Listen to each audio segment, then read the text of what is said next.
Hi there. Are you looking for a quick and easy way to edit audio right in your browser? Let me show you how to download and use the Audio Editor and Music Editor Chrome extension. Step 1. Download the extension.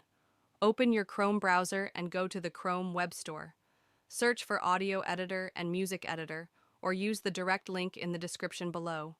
Once you find the extension, click Add to Chrome, then confirm by selecting Add Extension. In just a few seconds, it'll be installed and ready to use. Step 2.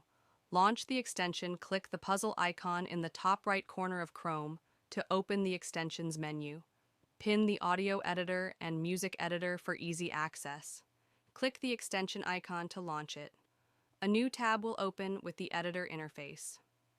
Step 3. Edit your audio. To get started, click Upload File and choose an audio file from your device. Use the intuitive tools to cut, trim, or merge audio, adjust volume, or apply effects like fade in and fade out. You can also layer tracks to create your perfect mix. When you're happy with your edits, click Export to save the file. Step 4. Enjoy your creation. The edited file will download to your device.